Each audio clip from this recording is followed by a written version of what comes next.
Shalom Bapak Ibu dan Saudara-saudara yang terkasih di dalam Tuhan Yesus. Kembali lagi pada pembacaan firman Tuhan pada hari ini. Karena hidup kita adalah pujian bagi Tuhan, yaitu pujian yang menyenangkan hati Tuhan, maka hidup kita harus terus diperlengkapi dengan kebenaran firman Tuhan. Sebelum kita mendengarkan dan merenungkan kebenaran firman Tuhan pada hari ini, mari kita berdoa agar Tuhanlah yang menolong kita untuk memahami firman-Nya. Mari kita berdoa.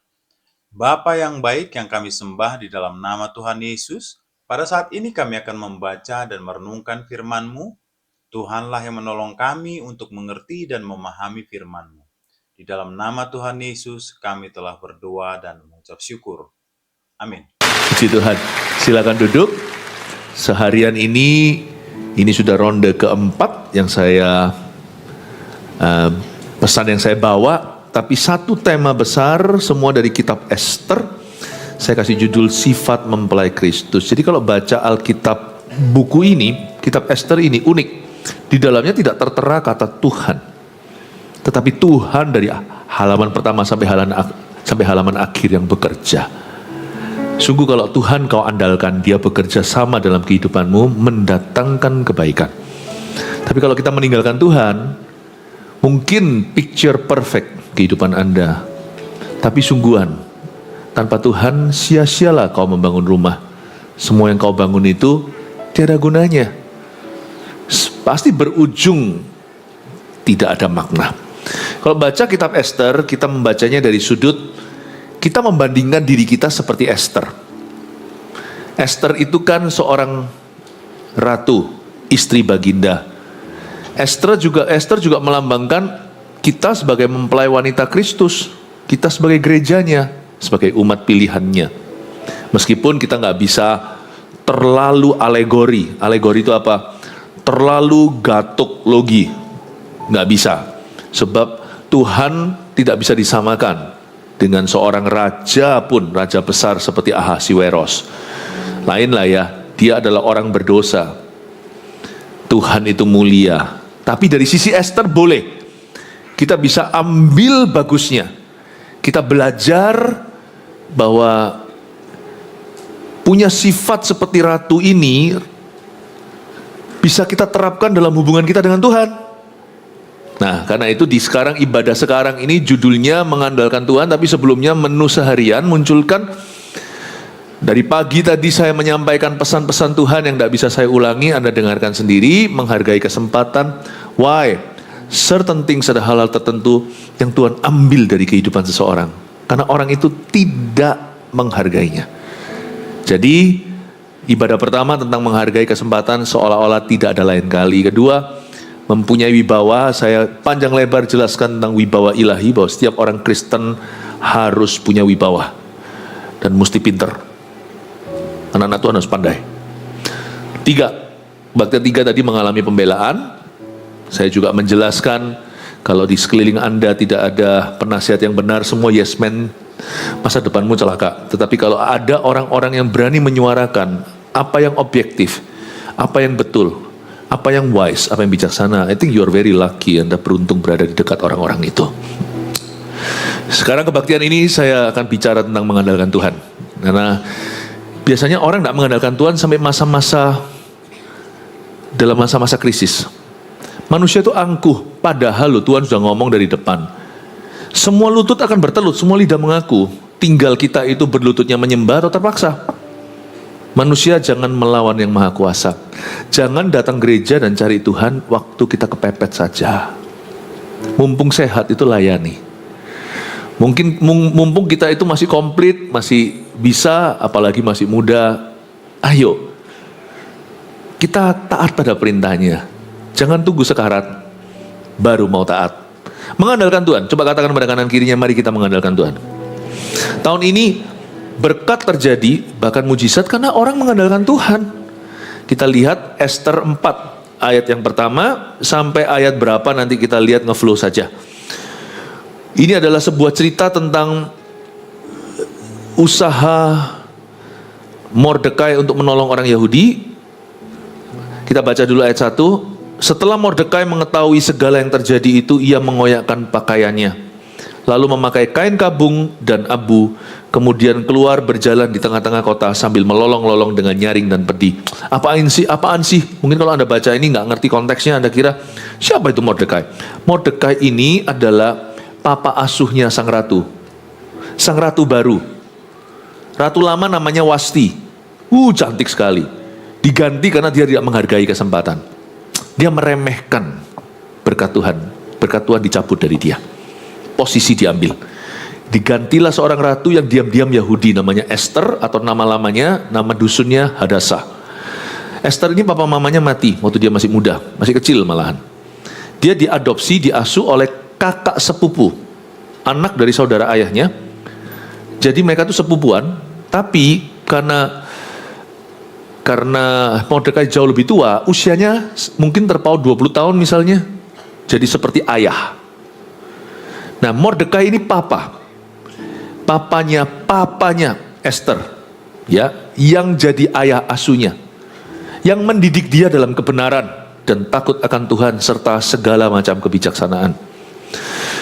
Mordekai ini turunkan value, nilai-nilai. Ketara sekali cara Esther membawa diri. Esther ditawari harta, lu boleh ngambil apa saja, dia ambil seperlunya, malah tanya penasihat raja, mana yang kira-kira raja suka. Kelihatan bahwa dia nggak matre. Dia nggak aji mumpung. Wah, semua wanita yang lain sudah ambil semua tas, segala sesuatu yang mereka nggak bisa beli, diambil semua. Esther tidak murahan dan tidak mauan. Ya, dia punya visi yang jelas dalam hidupnya. Itulah kecantikan. Daripada cakep, cantik sekali wajahnya, tapi dalam hatinya, aduh.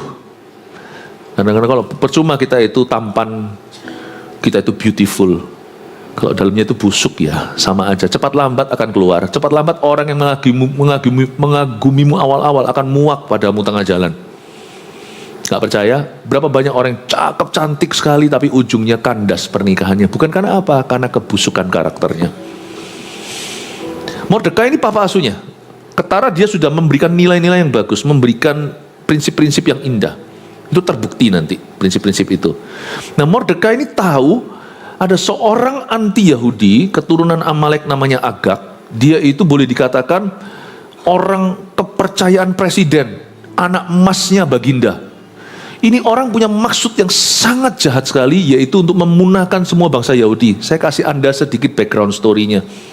Gara-garanya sepele loh, tahu nggak? Cuman waktu dia diangkat itu, orang itu gitu ya, dikasih hati minta rempelah. Udah diangkat kan sudah kamsyah, dia kepingin semua orang menyembah. Hanya satu orang doang, hanya satu saja yang tidak mau tunduk, yaitu orang Ibrani asli, Mordekai itu, suku Benyamin dia. Dia nggak mau sujud, ngamuklah dia. Semua orang sujud, dia bangga, dia senang. Satu, buat dia bete sehari. Dia bilang, ngapain gua bunuh satu orang? Tak bunuh satu kampungnya semuanya. Tanpa dia sadari bahwa Esther ternyata juga bangsa Yahudi, sang ratu. Nah, Mordekai waktu tahu bahwa ada suatu konspirasi untuk memunahkan bangsanya, dia nangis. Coba lihat lagi ayat pertama. Setelah Mordekai mengetahui segala yang terjadi itu, yaitu dia tahu rencana busuk ini, rencana buruk, yaitu bulan 12 di bulan Adar akan terjadi pemunahan. Jadi itu dengan signet atau cincinnya raja sudah ditanda tangan jadi UUD, jadi undang-undang dasar. Semua orang Ibrani harus mati bulan Desember nanti. Dia tahu bahwa semua berakhir runyam. Dia nangis, dia mengoyakkan pakaiannya. Dia takut mati kali ya. Enggak, kalau Anda baca pasal sebelumnya, Mordekai ini pada waktu dia enggak sujud, berhari-hari pegawai raja yang lainnya itu desak dia, ancam-ancam segala, dia enggak bergeming. Apa susahnya toh, cuma di hadapan foto atau apalah, gini loh. Apa susahnya? Dengar-dengar seperti di negara tertentu, saya nggak usah sebut, kalau nggak tunduk pada pemimpinnya, misalnya itu pada fotonya dan sebagainya, itu bisa langsung sungguh-sungguh dieksekusi loh sekeluarga. Masih ada juga di zaman modern gini yang gituan tuh. Ini zaman dulu, zaman Daud, zaman purbakala. Apa susahnya toh? Cuman hanya tunduk gini aja loh. Nggak mau ya nggak mau. Prinsip-prinsip, karena orang Yahudi seperti orang Kristen. Dalam hal ini, jangan kau menyembah Allah lain di hadapanku. Jangan sujud menyembah. Nggak mau ya nggak mau. Jadi kalau dibilang takut mati, enggak kok dia. Buktinya berhari-hari diancam segala, enggak mempan. Enggak ya enggak. Seperti film-film kungfu gitu ya. Kyo Kuaisha. Kayak kecilnya mungkin terlalu banyak nonton film kungfu kali saya. Berlutut sujud.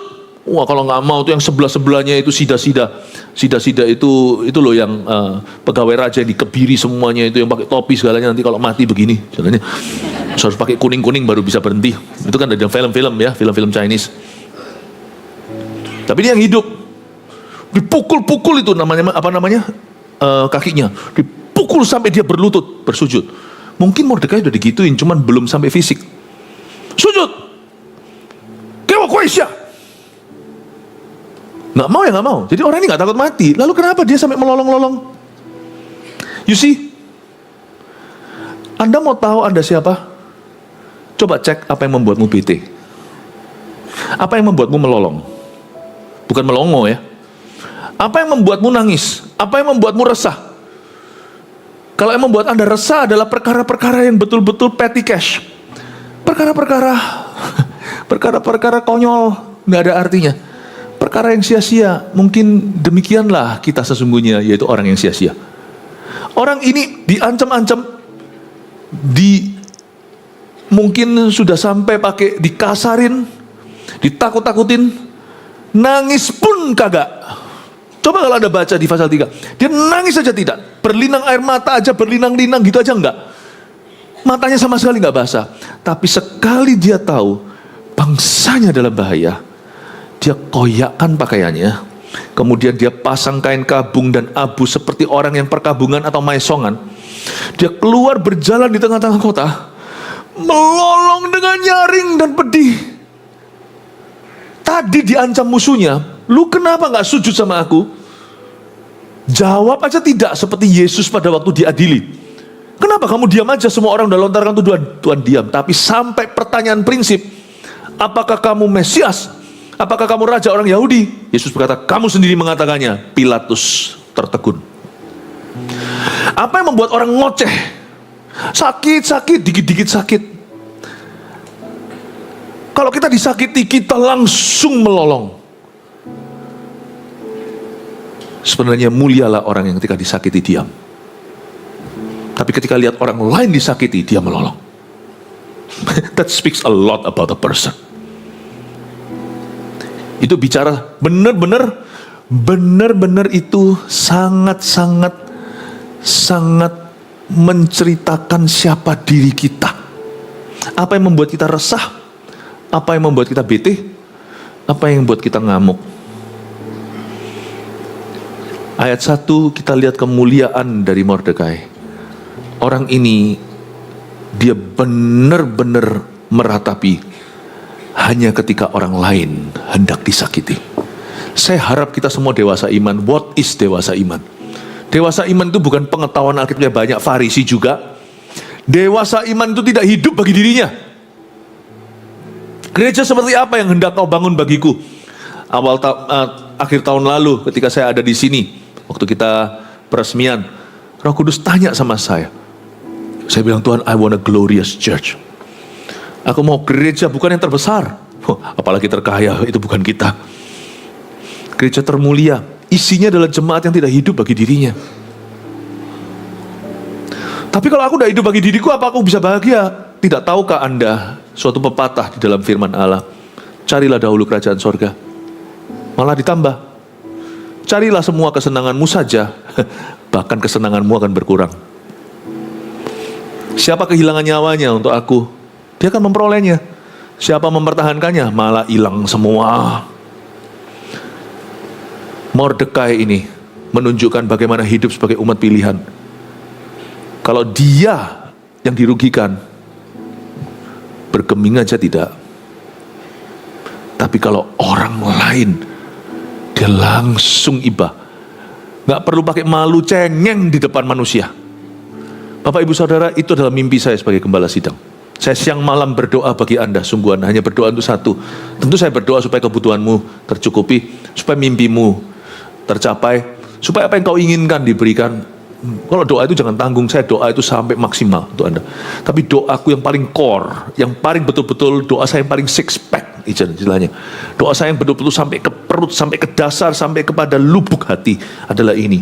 That you will not live for yourself. Bahwa Anda tidak akan hidup bagi dirimu sendiri. Anda akan hidup bagi Kristus dan bagi orang lain. Oh haleluya, yang setuju dengan saya, kasih tepuk tangan untuk Tuhan. Khotbah seperti inilah yang membuat orang tidak tertarik bergabung pada gereja-gereja tertentu. Kalau saya mau menarik jemaat, saya khotbahnya, ayo berkat. Datang sini, tak kasih posisi layanan. Di gereja ini, Anda juga akan mendapat porsi salibnya.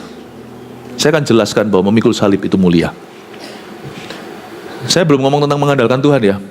Sebelum mengandalkan Tuhan, kita harus jatuh cinta dulu. Gimana kita mengandalkan sesuatu yang kita tidak percaya? Gimana kita mengandalkan sesuatu yang tidak kita kasihi, tidak kita hargai?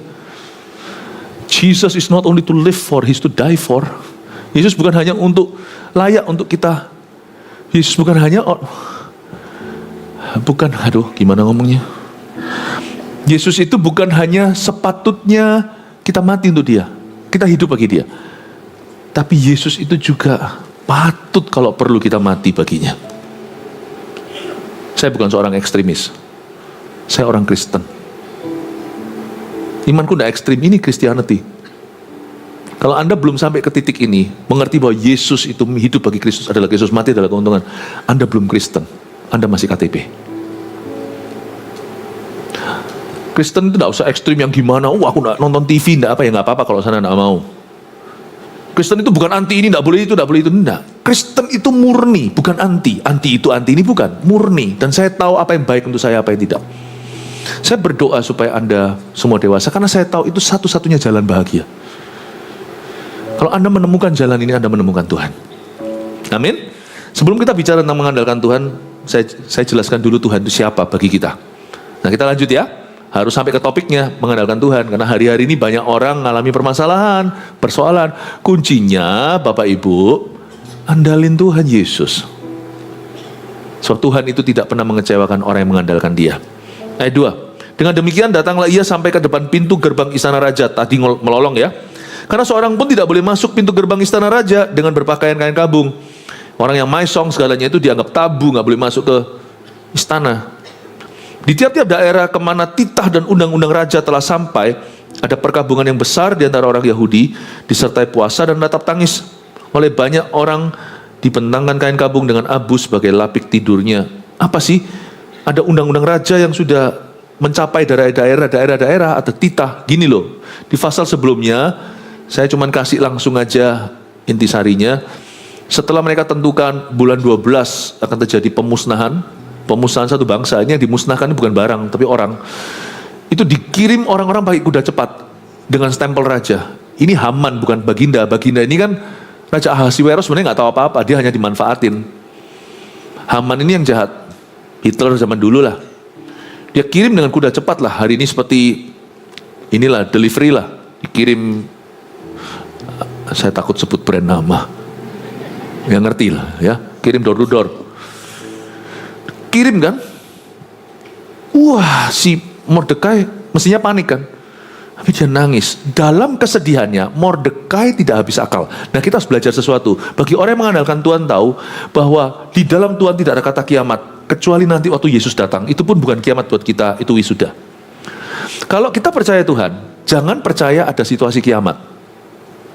Karena Yesus namanya jalan. Sebelum kita disebut Kristen, kata Kristen itu adalah sebutan pertama kali di Antioquia. Gereja di Antioquia, tempat Paulus ditemukan itu, di sana. Itu adalah pertama kali orang Kristen disebut Kristen. Sebelumnya orang Kristen disebut jalan. Paham ya? Dulu kita tidak disebut itu orang Kristen, bukan. Tapi itu loh pengikut jalan. Jadi mereka itu orang Kristen zaman perjanjian baru, Kristen gereja mula-mula itu, sudah terkenal. Kalau kalian semua buntu jalan di dunia, cari kelompok orang-orang itu yang nyembah Yesus, selalu dia buka jalan di mana tidak ada jalan.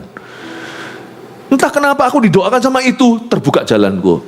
Aku datang ke pertemuan itu, tiba-tiba menemukan jalanku. Heran ya, sampai dapat reputasi jalan. Orang Kristen dulu bukan namanya Christian, tapi the way. luar biasa. Tapi ya lebih enak lah disebut Kristen daripada jalan, ya kan? Kamu pergi sama siapa? Sama jalan. Hah? Itu sama orang Kristen ini, ya. Nah, jangan percaya situasi kiamat dalam kondisi yang paling menegangkan. Ini nggak main-main loh ya. Ini berarti anak cucunya, istri, suaminya itu akan dibunuh semua nanti bulan Desember, eksekusi semua mati. Jadi ini kayak orang kena vonis misalnya Anda tinggal 3 bulan. Kena pankreas apa. Ini nggak main-main. Ini kesedihan yang nyata.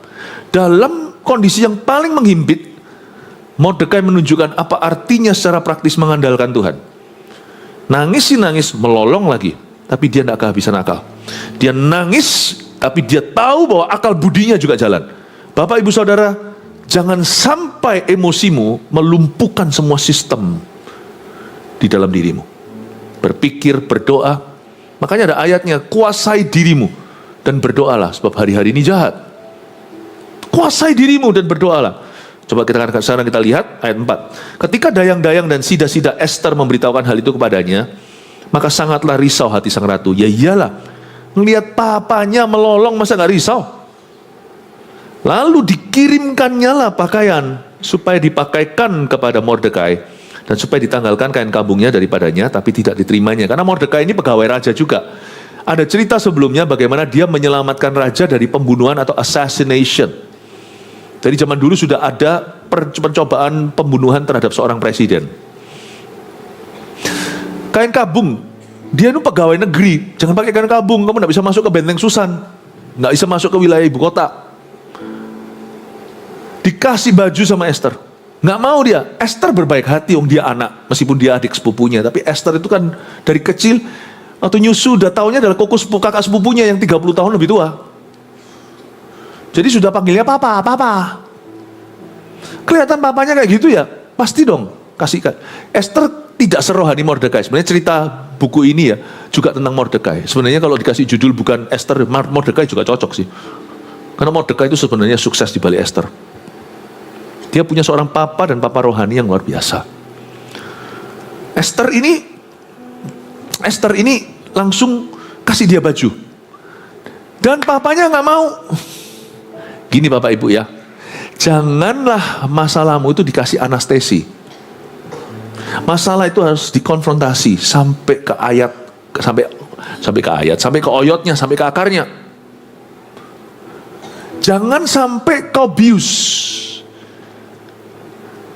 Jangan sampai begitu. Waktu saya kecil dulu saya dimarah mama. Kamar saya berantakan, mama saya mau datang, ayo bersih ya Philip, bersihin ya. Oke mah. Mama sudah dengar langkah kaki yang deg, mainan saya semua, saya bukan sapu, nggak pakai sapu, pakai kaki dan tangan. Saya sapu masuk di bawah ranjang, saya tutup di bawah selimut. Mama saya kan pintar, tahulah. Berarti selesai dong masalahmu. Saya bilang iya mah selesai. Udah bersih, udah masih kecil saya. Nah itu apa itu? Kalau namanya anak kecil ya mencoba menghilangkan jejak nggak hilang semua. Itu apa dibuka. Nah, langsung saya harus bersihkan, nggak keluar rumah. Saya dididik mama waktu kecil. Kamu tidak bisa lari dari masalah. Ada satu olahraga semua kita pandai. Kalau lari maraton, berat sekali. Lari dari masalah semua kita bisa. Tapi tidak membakar karbohidrat, tidak membakar lemak maksud saya. Ya, malah menimbulkan lebih besar permasalahan. Saya beritahu ya di sini ya. Ketika Esther ngasih papanya baju, papanya bilang, gua nggak mau. Karena ini bukan solusinya. Lalu maunya apa? Aku ini ratu. Aku ini punya suami sekarang. Aku terjepit, terhimpit di antara papa dan baginda. What do you want? Papa maunya apa? Mordekai itu tidak pernah sungkan. Dan Mordekai tidak pernah minta-minta. Kalau Anda baca, dia ini orang berjasa sama baginda loh. Dia membatalkan pembunuhan terhadap sang raja. Tapi dia nggak pernah minta reward. Dari sini kita tahu orang yang mengandalkan Tuhan itu tidak akan dikit-dikit minta. Orang yang mengandalkan Tuhan tidak akan gampang-gampang minta favor dari orang. Gampang-gampang Bukan minta tolong ya, minta tolong boleh, tapi nggak gampangin kemurahan hati orang. Orang yang mengandalkan Tuhan punya satu sifat. Dia tidak pertama-tama menaruh harapannya pada manusia. Dan terakhir juga bukan pada manusia dia taruh harapan. Orang yang dikit-dikit selalu buka mulut, tolong dong, tolong dong, tolong dong, tolong dong, tolong dong. Orang begitu ketara, tidak punya hubungan dengan Tuhan. Ya nggak apa-apa minta tolong, apalagi minta didoakan. Saya rasa itu baik. Tapi ada orang tertentu yang mudah minta tolong, sedangkan dia sendiri belum cukup berusaha. Dan dia minta tolong sama manusia karena dia menolak, kalau dia tidak mau cari Tuhan. Nah, ketika dayang-dayang dan sida-sida itu memberitahukan hal itu, dikasih pakaian dia nggak mau. Esther tahu, papaku ini pasti minta sesuatu ini. Sebab dia itu orang yang nggak pernah minta apa-apa, nggak pernah minta sesuatu. Apalagi kalau Anda itu di bidang jasa. Tahu di bidang jasa? Di bidang jasa itu bukan travel agent, bukan. Di bidang jasa itu, kalau Anda punya jasa dalam hidup orang itu berarti Anda di bidang jasa. Apalagi kalau Anda di posisi basa, Anda berjasa dalam hidup seorang, jangan gampangin dia minta sesuatu. Saya nggak ngomong ini untuk membanggakan pekerjaan kami. Tapi kalau mau bicara tentang jasa, saya rasa kami ini juga punya jasa dalam kehidupan orang. Tapi saya berani di sini tantang siapa yang pernah saya mintain sesuatu. Dana kek, saya pernah mampir di bidang usaha Anda minta diskonan. Siapa di sini pernah saya datangin misalnya yang punya restoran, ayolah, gembala makan kok masa dicas? Enggak. Ada, coba yang ada angkat tangan. Berarti fitnah sana, enggak pernah saya. Justru kalau saya tahu itu milik Anda, saya diam-diam. Ownernya jangan tahu, sudah billing dulu. Setelah itu baru saya beritahu kalau saya kenal, aku di restoran, lu lebih baik. Saya nggak akan, mentang-mentang ada jasa dalam hidup orang, pernah doakan, contohnya. Apalagi kalau Tuhan pernah sembuhkan seseorang lewat pelayanan kami, contohnya. Jangan deh, sebab orang yang mengandalkan Tuhan tidak akan jual jasanya. Supaya nanti suatu hari kalau dia sungguhan buka mulut dan minta, semua orang antri untuk memberikannya. Dan jangan kau buka mulutmu kecuali untuk perkara-perkara mulia. Jangan untuk perkara fana, apalagi untuk dirimu sendiri. Dirimu sendiri itu adalah next to fana. Ya. Fana, diri sendiri masih oke. Perkara fana itu hanya barang dan uang. Untuk diri sendiri, lalu habis itu untuk perkara orang, lalu perkara Tuhan. Diri kita itu masih di dalam beberan itu, kita itu masih berada di sisi yang sangat rendah di mata Allah. Untuk orang dan untuk Tuhan, orang lain, itulah yang mulia. Jangan kau buka mulutmu untuk perkara fana. Justru kalau Anda di bidang jasa, waspada. Jangan lakukan itu. Karena di dunia ini sudah terlalu banyak orang yang memegang kekuasaan lalu memeras. Orang yang punya wewenang lalu habis itu semena-mena. Jangan kau lakukan itu, sebab Tuhanmu tidak seperti itu. Dan kita sebagai anak-anak Tuhan, hamba-hamba Tuhan harus mencerminkan Tuhan. Karena kita semua ini adalah istri orang. Kita ini semua mempelai Kristus. Kita itu mewakili kepala kita. Apa yang kita lakukan, suami akan kena getahnya. Dan kalau kita mulia, suami akan dimuliakan di dunia ini. Yaitu Yesus dimuliakan lewat kita. Karena itu ketika Mordekai berkelakuan begini, Esther langsung tahu, ini dia minta sesuatu. Dia gak pernah minta apa-apa. Bahkan aku jadi ratu aja dia gak minta jatah. Aku jadi ratu, kamu jadi ratu loh, anak aku jadi ratu loh, aku minta posisi. Gak pernah. Mordekai itu murni. Bahkan dia itu menyelamatkan raja aja gak pernah buka mulut klaim mana rewardnya, gak ada. Nanti cerita akhirnya, gara-gara dia gak pernah di reward itulah akhirnya raja menyesali kok orang ini diabaikan. Nah disitulah pertolongan Tuhan. Yahudi gak jadi punah gara-gara jasa Mordekai. Dan karena ketaatan Esther. Maka Esther memanggil Hatah 5. Salah seorang sida-sida raja yang ditetapkan baginda melayani dia. Lalu memberi perintah kepadanya menanyakan Mordekai untuk mengetahui apa artinya dan apa sebabnya hal ini. hal itu. Aneh papaku ini. Lalu keluarlah Hattah mendapatkan Mordekai di lapangan kota yang di depan pintu gerbang istana raja. Dan Mordekai menceritakan padanya segala yang dialaminya, serta betapa banyaknya perak yang dijanjikan oleh Haman akan ditimbang untuk perbendaharaan raja sebagai harga pembinasaan orang Yahudi. Luar biasa anggarannya untuk bunuh orang Yahudi. Saya lupa persisnya. Saya ada catatan saya nanti. Tunggu ya, saya ambil dulu di HP saya. Enggak, lain kali aja. Itu bukan di pasal ini. Berapa duit yang dianggarkan untuk bunuh orang Yahudi dan berapa banyak keuntungan untuk orang-orang, untuk pembunuh-pembunuhnya. Luar biasa. Dan Mordekai tahu ini adalah impossible. Ini adalah suatu proyek yang gak mungkin untuk menghentikannya. Karena kalau sudah bicara tentang uang bergelimpangan, orang biasanya buta. Gak mungkin ini stop, gak mungkin, gak bisa ini.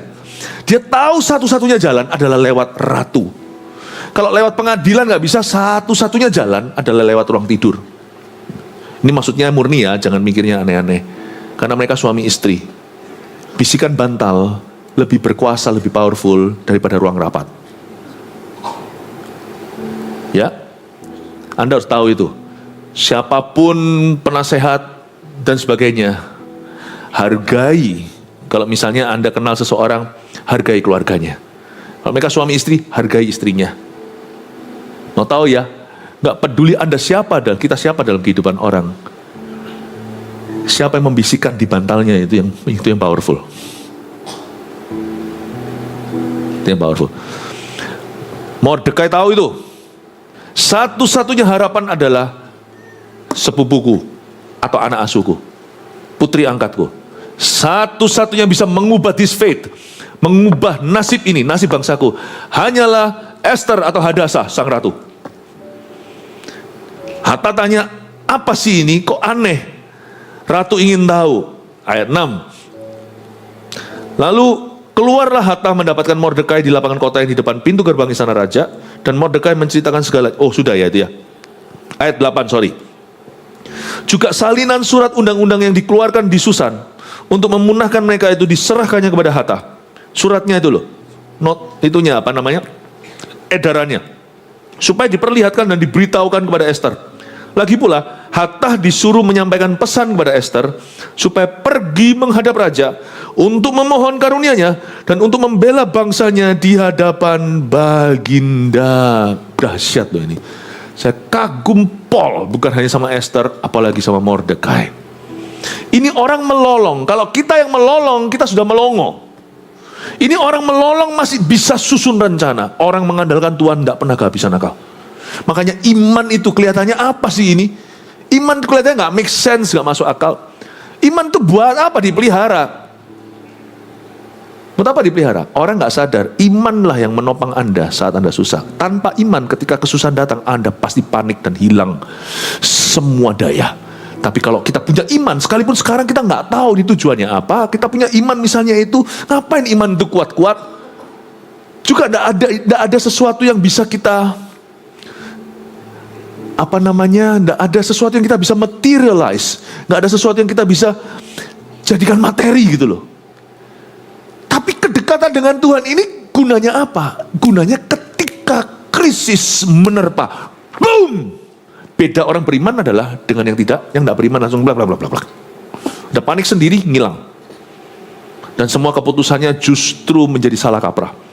Tapi orang yang beriman, dia mungkin belum tahu apa yang terjadi, tapi iman itu menopang dia. Sehingga waktu dia diterpa, dia tidak seperti rumah yang roboh karena dibangun di atas dasar pasir. Dia kuat teguh, ayat-ayat masih berbicara, sehingga pikirannya tetap di sana alias waras dan jernih. Meskipun dia sedih, melolong lagi. Bedanya sama kita, kalau dia itu melolong berpikir, kalau kita melolong sudah habis pikir. Waktu dia melolong itu, dia diterpa. Roh Kudus bicara di otaknya, karena hatinya stabil. Itu loh yang saya kemarin waktu di Medan, kalau Anda ikut saat teduh bersamanya yang live dari sana, yang teguh hatinya kau jagai. Aduh, bentar ya, sabar ya. Yesaya.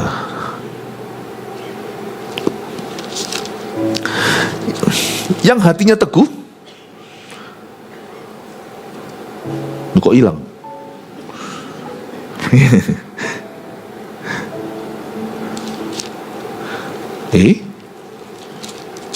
Ya segitulah kira-kira. Yang hatinya teguh kau jagai dengan damai sejahtera. Kata hatinya teguh itu yang hatinya teguh, yang hatinya tetap. Hatinya itu tetap stabil ketika diterpa. Maka Tuhan masih bisa bicara. Tahu nggak Tuhan nggak bisa bicara sama otak kita kalau hati kita udah goyang, udah hilang, nggak bisa bicara. Ini sudah nggak bisa mikir. Jadi masalahnya sama. Ini Yesaya 26 ayat 3 betul ya. Yang hatinya teguh kau jagai dengan damai sejahtera. Sebab kepada mula ia percaya. Guna percaya adalah ketika masa krisis terjadi, maka hatimu teguh. Dan itu bukan kau kuat-kuatkan saat susah, itu sudah kuat sebelum susah. Ketika itu menerpa hidupmu, hatimu tetap ada damai sejahtera, sehingga Roh Kudus punya jalur bicara ke otak itu masih terbuka. Tapi waktu hatinya ngilang, hatinya goyang, kita mau ngomong apa aja percuma. Pernah nggak ngomong sama orang mencoba konseling, tapi tidak bisa Pak, tidak bisa, sudah ditolak, tepis. Semua yang Roh Kudus mau katakan disemes keluar semua, semes. Orang yang mengandalkan Tuhan itu yang untung adalah dia.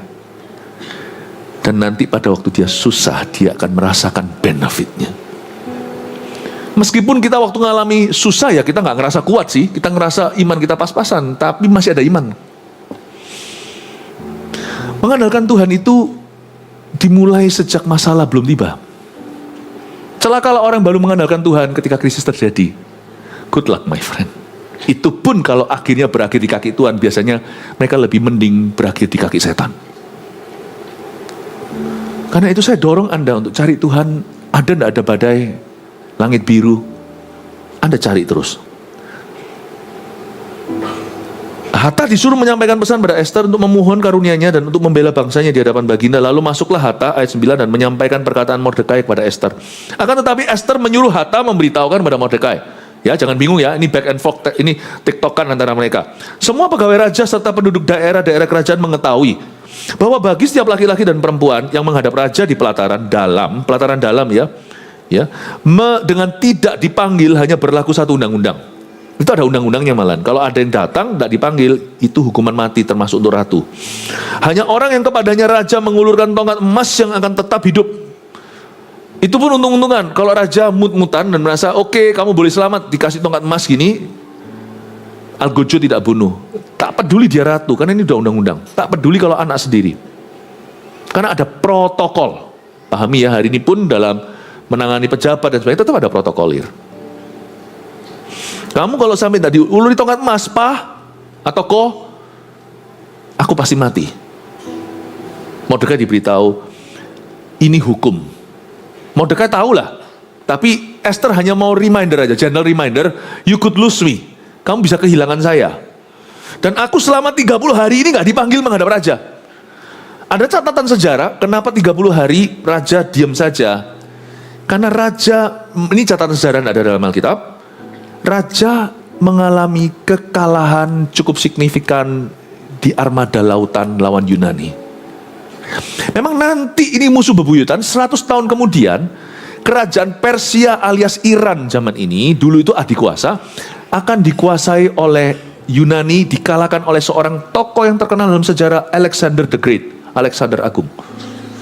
Sebelumnya, negara adikuasa dikuasai oleh Ahasiweros dan kakek-kakeknya, istilahnya orang tua kakeknya semuanya itu dikuasai, itu dikalahkan yang namanya kerajaan Babilonia, Nebukadnezar, Raja Nebukadnezar. Itu yang menggulung Yerusalem dan angkuti semua termasuk Daniel, Sadrak, Mesak, Abednego pergi ke Babel. Itu di Irak hari ini.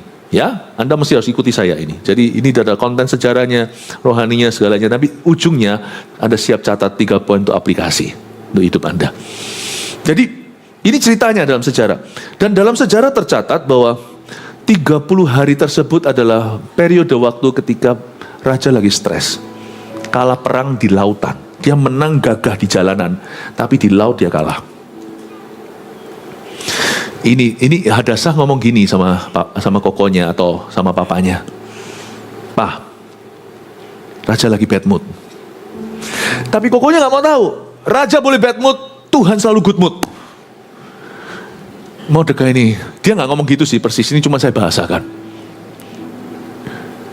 You know, baik tidak baik waktunya beritakan firman. Tidak ada waktu baik untuk cari Tuhan itu, tidak ada. Waktu terbaik untuk cari Tuhan itu sekarang. Now.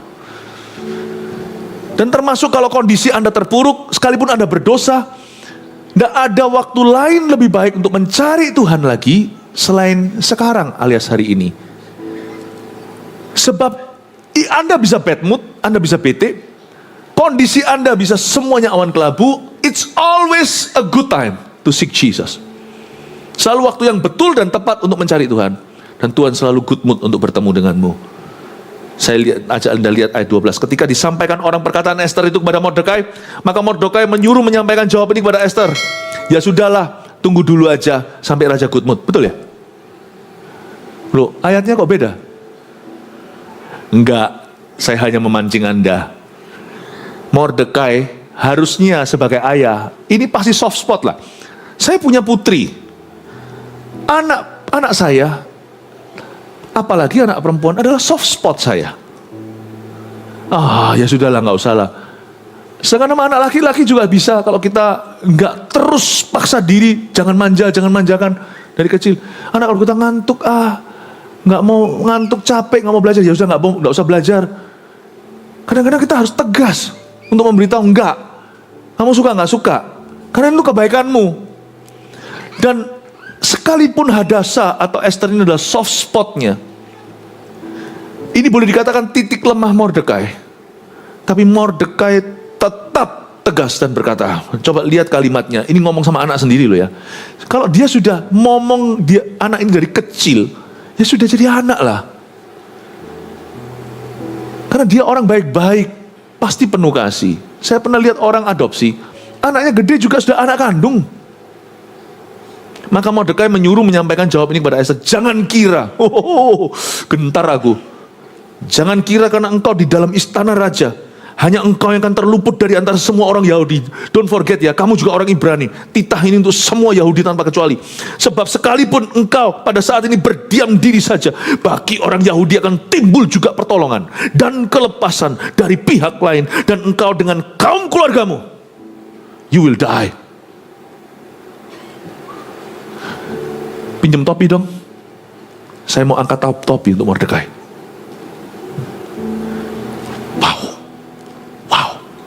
Wow. Dia bilang gini, listen, rasa amanmu nak, jangan di dalam apapun juga. Kamu harus punya rasa aman dalam Tuhan. Hari itu saya melihat hari ini, waktu kita baca ini, kita melihat cara seorang ayah yang benar didik anaknya adalah pertama-tama dalam takut akan Allah. Mau didik anak itu dalam takut akan Tuhan, bukan dalam apa yang menurut Anda benar. Dan kalau anak salah juga harus ditegur. Itu salah di mata Allah. Hari ini saya bisa melihat waktu saya baca ini, sedikit excerpt atau sedikit cuplikan cara seorang Mordekai mendidik seorang Hadasah. Dia berkata, lu jangan kira. Dia ajari gini, nak dengarkan kata-kata dari papa atau dari kokonya. Dengar baik-baik dari papa, dari ayah asuhmu. Tempat teraman di dalam dunia ini bukan di negara mana, bahkan bukan di istana, bukan hidup tanpa masalah. Tempat paling aman di seluruh bumi adalah ini. Nak, kamu catat, camkan di hati, adalah di dalam poros kehendak Allah. Orang mau bilang, di Indonesia bagaimana? Kalau memang Tuhan taruh Anda di sini, disinilah tempat teraman. Kalau orang berkata, di luar negeri susah, kalau Tuhan taruh Anda di situ, situ tempat aman for you. Tempat aman di dunia adalah di mana Tuhan menghendakimu. Dan kalau sekalipun kau bersembunyi di balik jubah baginda, bahkan dengan cincin nikah dengan raja pun kamu tidak aman. Kalau Tuhan menentangmu, siapa menyelamatkan? Tapi kalau Allah di pihakmu, siapa yang bisa melawan? Dia berkata, kamu jangan kira kamu di istana, sekarang kamu ratu ya, kamu dengar kata-kata papa. Semua nanti pertolongan akan keluar dari tempat lain. Tapi kamu, dear ratu, kamu dan seisi rumah itu akan mati.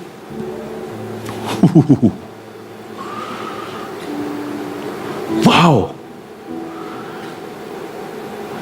Akhirnya Esther langsung silent. Dia langsung diam seribu kata. Dia ngerti, dia tidak bisa bantah hikmat ini. Lalu dia berkata gini. Sebelumnya dilanjutkan sedikit kata-kata Mordekai sisanya. Sebab sekalipun kau pada saat ini berdiam saja, bagi orang Yahudi akan timbul juga pertolongan dan kelepasan dari pihak lain. Dan engkau dan dengan kaum keluargamu akan binasa. Siapa tahu? Dia nggak memaksakan menggiring opini, tapi dia memberikan suatu proposal, suatu paradigma. Dia berkata, who knows, siapa tahu, aku tidak bisa buktikan. Silahkan kamu rasakan, siapa tahu mungkin justru untuk saat yang seperti ini, saat genting seperti sekarang ini, kamu beroleh kedudukan sebagai ratu. Dia ingatkan, kalau kita sukses, Tuhan punya maksud di balik itu, bukan hanya untuk sukses kita. Kalau kita bisa bahasa, bukan hanya bahasa Indonesia, kita bisa bahasa kedua, ketiga. Tidak pernah Tuhan tujukan itu hanya untuk for you, for your business only, for your relasi. Buktinya sekarang tinggalnya di Indonesia, bisa Inggris, bisa apa? Pasti ada sesuatu yang lain. Kalau Tuhan memberimu talenta, tidak pernah demi supaya kamu show off dan menunjukkan betapa bakatnya saya. Never. Dia ingatkan satu prinsip ilahi yang luar biasa. Kalau kamu itu sekarang jadi ratu, mungkinkah justru untuk saat genting seperti ini Tuhan taruh kamu di sini dulu? Dia ingat cerita Yusuf, diutus dulu ke Mesir meskipun jalannya nggak baik, karena lewat pengkhianatan Tuhan pakai segala sesuatu yang terjadi di hidup kita untuk mendatangkan glory. Dijual dulu ke saudagar, masuk ke rumah Potifar, disalah ngerti, difitnah, masuk penjara. Penjara dilupakan padahal tolong orang untuk keluar dari sana lewat sebuah mimpi. Tapi lihat ujungnya. Dia waktu ampuni saudaranya, untuk saat seperti inilah aku diutus ini dulu untuk memelihara kehidupanmu, termasuk hidup ayah. Ayah gimana, apa kabar? Lalu ketemu Yakub reuni. Dia tahu itu, karena dia seorang yang takut akan Allah. Dia Ibrani asli, dia membaca semua kitab Nabi, apalagi kitab Torah, Kejadian, Keluaran, Imamat, Bilangan, Ulangan. Dia berkata sama Esther, you listen to me. You think kamu jadi ratu menang kontes kecantikan, atau untuk saat seperti inilah untuk Injil kamu berdiri? Saya waktu baca gini ya, saya merinding. Anda kalau baca ini yang namanya kita belajar dapat rema lewat storytelling. Saya anggap ini seperti kalau malam hari sebelum tidur dibacain sama ayah. Tuhan membacakan cerita ini lewat mulut saya untuk Anda mengerti peran Anda di dalam hidupan ini. Allah punya maksud di balik setiap kasih karunia yang Ia beri dalam hidupmu, dan itu tidak pernah berujung pada dirimu. Maka Esther menyampaikan jawaban ini kepada Mordekai. Esther ngomong gini, nah Esther akhirnya bungkam dia. Dan saya juga kagum sama Esther. Esther itu tidak bisa saya salahkan. Esther pun bertumbuh. Dia ngalami dalam satu pasal ini, saya melihat seorang wanita yang growing spiritually, bertumbuh secara rohani. Lalu dia ngomong gini akhirnya, pergilah, kumpulkanlah semua orang Yahudi yang terdapat di Susan, dan berpuasalah untuk aku. Dia minta dipuasakan untuk janganlah makan dan janganlah minum 3 hari lamanya. Makanya keluar terkenal yang namanya puasa Esther, yang sampai hari ini ditiru-tiru. Tidak apa-apa sama orang Kristen, sama pendoa-pendoa, sama orang yang mencari sesuatu dalam Tuhan. Jangan kamu minum 3 hari lamanya, baik waktu malam, baik waktu siang. Aku serta dayang-dayangku pun akan berpuasa demikian. Dan kemudian aku akan masuk menghadap raja. Sungguh pun berlawanan dengan undang-undang, karena ada undang-undangnya tadi yang saya ceritakan. Kalau terpaksa aku mati, baik biarlah aku mati. Kalimat ini the most famous out of Esther's mouth. Dari mulut Esther, kalimat ini paling terkenal. If I die, I die. Kalau aku mati-mati, ya sudah. Ya. Dia tidak menganggap enteng nyawa, bukan. Tapi dia menganggap berat. Dia bukan berat. Dia tidak menganggap enteng nyawanya sendiri atau nyawanya dayang-dayangnya, tapi dia menitik beratkan pada sesuatu yang jauh lebih berharga, lebih mulia. Esther berkata gini, aku akan doa puasa. Puasalah untuk aku. Jadi sebenarnya salah satu permintaan di mulut kita yang tidak boleh malu untuk minta sama orang lain adalah doakan saya. It's okay loh itu. Saya pun minta, doakan ya. Oh, by the way, Doakan ya nanti waktu kami pergi ke Papua bulan 5. Doakan. Thank you kemarin doakan di Medan, kalau pasan terjadi gitu, saya tidak akan malu minta sama Anda, please pray for me. Really loh ya, sungguhan doa, jangan berkata iya tapi enggak loh ya, nanti kami perang di sana tidak ada peluru gara-gara dirimu. Saudara, dalam perang itu selalu bisa berjatuhan korban. Kalau kita tidak sungguh-sungguh, jangan Anda kira memang perlindungan Tuhan, tapi Tuhan juga memberi kunci ke kita. Kalau kita nggak pakai, pasti ada sesuatu yang tertutup, sesuatu yang terbuka, yang tidak harusnya terbuka, pasti ada sesuatu yang tertembak. Jangan sampai pahlawan-pahlawanmu pergi berperang, Anda perisainya lengah. Ya. Jadi kalau saya bilang minta doa, sungguhan minta doa. Bukan karena kami takut, tapi supaya kami berhasil dalam tugas kami, supaya tidak 2 kali jalan. Pray for me, it's okay. Kecuali kalau ada orang yang berkata sama temannya, doakan aku, tapi dia sendiri nggak pernah berdoa. Ya, yang kayak gitu itu cuma alasan aja.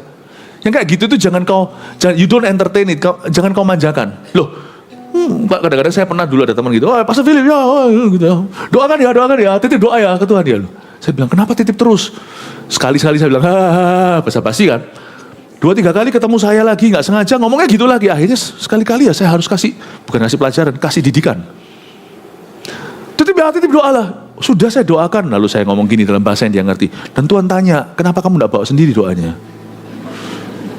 Yang nitipin mana? Kok gak pernah muncul? Pastor Philip bisa aja. Iya, sungguhan. Ya kan? Gini loh, Tuhan tuh gak terima titipan. Gak terima titipan.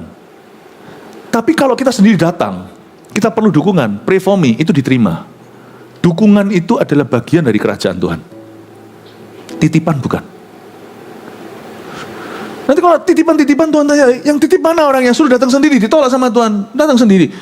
Orang ngundang aja kalau memang betul-betul mau sopan ya, apalagi kalau ngundangnya itu bukan orang setara, kalau ngundangnya itu orang gimana gitu. Sama pejabat, sama orang penting gitu aja, kita ngundang itu in person kok. Saya bukan siapa-siapa. Tapi pernah sekali saya ke luar negeri, lalu ada seorang mau ketemu, benar-benar mau ketemu cuma barang sebentar aja. Saya di tengah-tengah kesibukan, konferensi, segalanya ketemu sebentar. Datang itu cuma ngasih undangan. Saya bilang ini kan bisa titip orang. Oh, dia bilang, "Dana, this is not our custom." Ini bukan cara. Kami itu kalau menghargai seseorang, kami datang itu langsung in person kami kasih undangan itu. Itu dia harus dari mana loh? Saya bilang, nggak usah lah. Saya bilang, Pak, I'm easy. Saya kalau iya, enggak, saya tolak atau saya terima. Saya enggak basa-basi. Nggak usah lah terbang dari mana khusus gitu. Saya itu enggak perlu diperlakukan begitu. Dia bilang, no, it's not about you. Kaget saya, bukan tentang Anda. Ini memang komitmen kami. Kami itu orangnya begini. Saya langsung salut. Sama manusia aja. Kita itu siapa? Ngundang itu in person. Terbang cuman kasih undangan. Ketemu di tengah kesibukan cuman 5 menit doang. Terbang lagi. Nggak bisa lewat email gitu aja. Tuhan, jangan kau buat titipan-titipan. Kiranya dia siapa? Kok sampai situ ngomongnya? Tapi kalau yang suka titipan-titipan tuh beritahu, jangan titip-titip deh. Aku dimarahi Tuhan gara-gara kamu. Datang sendiri kalau kamu berani. Titip-titip segala. Oh ya boleh sih. Suatu kali kalau orang-orang masuk surga, sana masuk neraka, titip surga ya. Aku mau masuk surga, enggak usah, sudah dititipin. Kamu enggak masuk, yang titipannya sudah masuk sini. Kok enak, ya kan? Alright, kita belajar sesuatu di sini. Esther berkata, pray for me. Dia puasa doa. Tahu nggak? Salah satu proof seseorang itu mengandalkan Tuhan, tahu? Doa. Anda mau tahu gini loh, mengandalkan Tuhan itu nggak ada markernya. Yang ada lifestyle-nya kayak hidupnya. Kolesterol. Adalah gejalanya ya. Waduh, mungkin kok tegang ya lehernya ya. Ya nggak tentu juga. Jangan main dokter. Pergi ke dokter, pergi ke lab. Tegang ininya juga bisa karena hal-hal lain. Bisa juga karena olahraga atau karena nggak olahraga. Kolesterol juga bisa. Oh, asam urat nih. Jempol kaki saya semuanya rasa bengkak-bengkak. Jangan salahkan asam urat. Oh, memang naik berat badannya. Bengkak itu kan memang gemukan lah. Nggak tahu lah. Jangan main tebak-tebakan gitu. Coba dicek sungguhan. Kolesterol kata orang nggak ada, yang ada di laboratorium. Tapi waktu Anda lihat angka itu dan merah, ada bintangnya, tolong waspada ya apa yang Anda makan dan gaya hidupnya. Mau tahu angka merah, angka birunya mengandalkan Tuhan? Coba cek kehidupan doamu. Itu ketahuan kolesterolnya. Itu bukan lagi gejala. Gejala ada rasa gak sejahtera, kok ngamukan ya, aku ini kok sekarang emosian, ya adalah sana sinilah. Mungkin itu juga valid ya, mungkin benar-benar tubuh kita memberi sinyal. Tapi kalau mau tahu, ke laboratorium, Anda mau tahu, pergi ke ruang doamu. Kalau doa kita begini trennya, atau asal-asalan hit and run, tabrak pergi, cuman pokok asal doa gitu aja, berarti kita sudah merasa mampu tanpa Tuhan. Biasanya orang gitu itu hanya mempan kalau mengalami krisis nanti. Dan itu pun tidak tentu nanti Tuhan akan temui. Karena Tuhan tuh tidak mau loh dijadikan barang, itu tidak mau. Please, semua orang berkata Tuhan tuh murah hati, saya percaya. Tapi Tuhan tidak murahan. Murah hati kau bedakan dengan murahan. Karena itu anak Tuhan, jangan putus hubungan dengan Tuhan. Jangan nanti kalau ada kebutuhan. Bapak Ibu Saudara, kehidupan doamu mencerminkan ada sarana untuk mengandalkan Tuhan, namanya doa, dan kalau bisa juga bahkan ada puasa. Itu lebih hanya sekedar doa puasa. Doa puasa adalah salah satu sarana yang penting untuk mengandalkan Tuhan. Anda lihat kehidupan doa Anda langsung tahu. Dulu waktu aku barusan lahir baru, doanya. Sekarang ya pokoknya kalau ada waktu, atau disisihkanlah waktu yang ada. Ketara di sana, berarti sekarang pastilah apa yang Anda tinggalkan dari Tuhan, pasti ada penggantinya. Coba Anda lihat, mungkin hobi, mungkin ada sesuatu. Saya nggak berkata kita doa 24 jam sehari loh ya.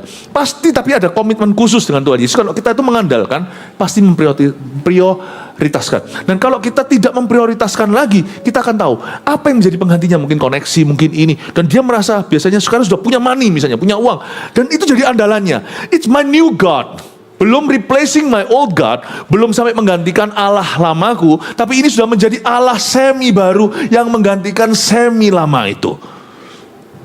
Anda akan lihat, ada hal-hal tertentu yang dia mulai pegangi, dan mulai sekarang gantungin. Dan itu pengganti, dan lihat alhasilnya, dampaknya adalah kehidupan doa dulu yang suffer. Masih kelihatan langsung di laboratoriumnya.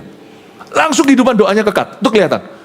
Dan biasanya nanti hal-hal itu yang sekarang digantungin sama dia itu biasanya nanti akan goyang nanti di dalam perjalanan hidupnya. Konyolnya gini, ini kebodohan manusia. Waktu itu digoyang cari Tuhan lagi. Ini digoyang cari Tuhan lagi. Berapa banyak orang ketika sampai masuk penjara baru cari Tuhan? Coba lihat. Ketika orang sakit dan sekarat cari Tuhan, pasti ada sesuatu yang digoyang. Karena Alkitab berkata, aku akan sekali lagi menggoncang, bukan hanya bumi, tapi langit. Supaya yang tinggal, yang tak tergoncangkan. Saya mendingan digoyang-goyang sama Tuhan. Digoncang-goncang, saya tidak mau. Saya mendingan punya sesuatu yang tetap. Dan biarkan semua yang tergoncang yang lainnya itu, saya hadapi bersama dengan Tuhan. 3 poin sini catat, saya berakhir. Sudah, khotbah saya. Nomor 1, tentang mengandalkan Tuhan. Apapun yang terjadi, ingatlah kalau masih ada Tuhan. Jangan melolong lalu tidak berbuat sesuatu. Remember, there is still God. Jangan hanya melolong, tapi percayalah, apapun terjadi, masih ada Tuhan. Coba katakan, masih ada Tuhan. 2. Tempat teraman di dunia adalah di poros kehendak Allah. Udahlah, percayalah. Bukan di negara mana, bukan di dalam kondisi hidup seperti apa. No. The safest place is in God's will. Kalau Anda tahu di mana Anda berada, itu adalah kehendak Allah. Udah, tenang. Tuhan yang responsibel, Tuhan yang menjaga. 3. Doa puasa adalah sarana penting untuk mengandalkan Tuhan. Mau tahu kira-kira kita masih mengandalkan Tuhan atau seberapa bertambah atau berkurangnya andalan kita terhadap Tuhan? Cek aja kehidupan doa Anda hari ini. Dan kalau kehidupan doa Anda sudah mulai runtuh, mulai bangun kembali mezbah yang runtuh itu, perbaiki. Saya percaya nanti, masa Tuhan itu datang pergi Anda, tapi tolong pahami kalimat saya. Saya percaya nanti, tanda kutip dulu ya, Tuhan akan kembali dalam hidupmu dan menjadi nyata. Di saat ku tak berdaya, kuasa-Mu yang sempurna, ketika ku percaya, mujizat itu nyata.